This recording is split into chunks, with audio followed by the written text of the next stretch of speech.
We do know that Leanna is staying at the house behind me. Her mom, Deborah, lives in a garage apartment in a house owned by a doctor and his wife. And the doctor actually walked out last night. I think you're seeing some video of him right now. And he confirmed that Leanna is actually at the house. Those two cars that you guys see in the video that are also over my shoulder are Leanna's car and her mom, Deborah. We believe the silver Camry actually belongs to Leanna. She arrived here late yesterday afternoon. And Robin, I talked to some of the neighbors around here, and they're all saying the same thing that we've been hearing for the last couple of days, which is when they saw Leanna and Ross and their little son together, they seemed like a great family and a really happy family. And they're all just so surprised by what's taken place with their little boy. So this is where the Harrises grew up, and they lived there before they moved to Georgia. What are the people who knew them back then saying, especially after all the shocking allegations against the dad in court about, you know, a separate life basically online?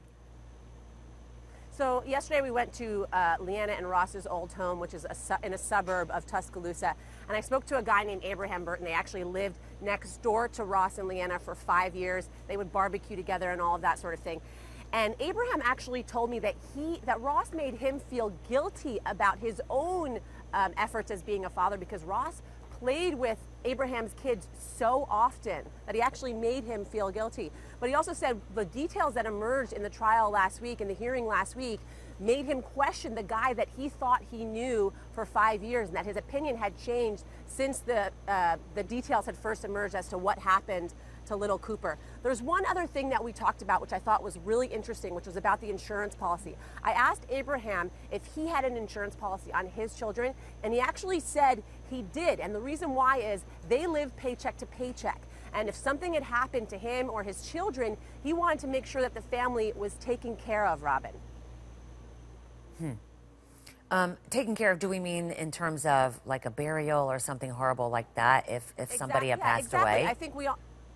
Exactly. I think we all know that when something happens to someone in the family, there are a lot of costs that we can't necessarily handle, especially if you live paycheck to paycheck. And Abraham was telling me, hey, this is why we have an insurance policy on our 3 children, is because we need to be able to take care of things if a tragedy like that does happen. So he didn't think that was anything suspicious, even though a lot of people have been talking about why is it that someone would have an insurance policy on their own children. Yeah, and on that same type of talk here, a lot of people will say, well, just because you are online sexting does not mean that you are intentionally trying to murder your child.